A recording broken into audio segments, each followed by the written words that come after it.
अरे हूर, आराम से खाओ, इतनी जल्दी किया है? सबा बेगम ने हूर को टोका। मामा, आपको नहीं पता सर हफीज कितना डांटते हैं, एक तो फर्स्ट लेक्चर भी इन्हीं का होना था। ओके डन, अब मैं चलती हूँ, बाबा आ जाएं बाहर। हूर टेबल से उठती हुई बोली, अरे नाश्ता तो करने दो अपने बाबा को। सबा बेगम ने हूर को घूरते हुए कहा, ए तो कर लेना, वापस आकर जल्दी चली बाबा। हूर ने मुजम्मिल साहिब के हाथ को खींचा तो वो टेबल से मुस्करा कर उठ गए। आपको नहीं पता सर हफीज का तौबा तौबा, जल्लाद हैं बिल्कुल, हूर ने कानों को हाथ लगाकर कहा, जबकि मुजम्मिल साहिब ने जोर से कहकहा लगाया और गाड़ी स्टार्ट कर दी।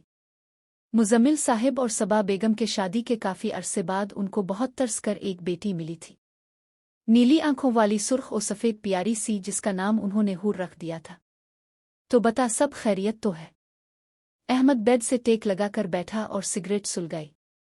नहीं यार, तुझे याद है मैंने तुझे बताया था कि एक लेक्चरार है जो पता नहीं कौन सी जिद की वजह से उस्मान को हर बात में नीचा दिखाता है, और आज तो इसने हद ही कर दी यार। उस्मान पर चोरी का इल्जाम लगाकर इसे यवनी से निकाल दिया।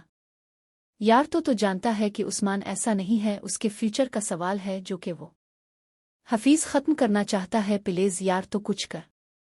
उसामा ने परेशानी से कहा, तो फिक्र मत कर, मैं आ रहे हूं, अब इस हफीज को मैं ही डील करूंगा अपने स्टाइल में।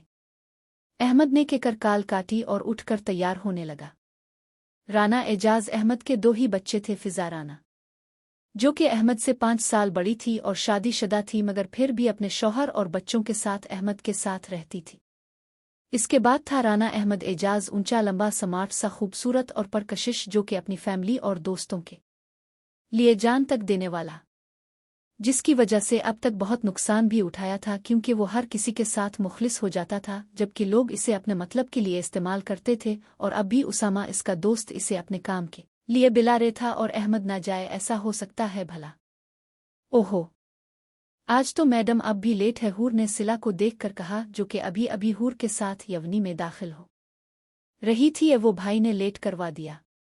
अच्छा ठीक है, लेकिन अब तो चुल्लू, वरना पक्का अलिफ जीम तो बड़ी इंसल्ट होनी है, हूर तकरीबन भागते हुए बोली, जबकि सिला भी इसका पूरा पूरा साथ दे रही थी। ये आवाज़ कैसी है? जैसे ही वो दोनों अपनी क्लास के पास पहुंची, उन्हें कुछ लड़ाई झगड़े की आवाज़ें आ रही थीं।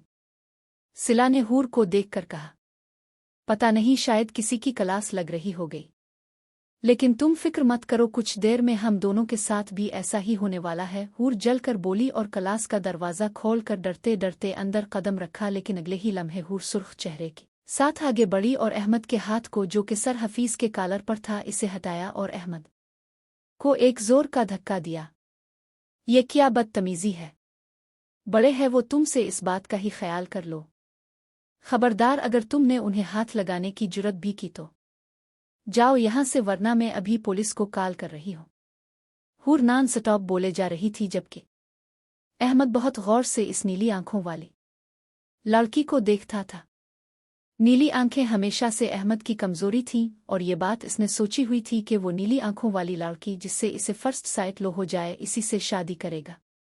ओही लो, तुम जाते हो या मैं पुलिस को कॉल करूं?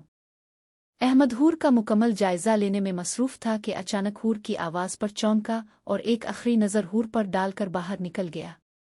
जबकि अहमद के बाहर निकलते ही सब स्टूडेंट्स ने तालियां बजानी शुरू कर दी, तो हूर तो कुछ ज्यादा ही खुश हो गई और दिल ही दिल में खुद को दाद देने लगी, इस बात से अनजान के आगे क्या होने वाला है।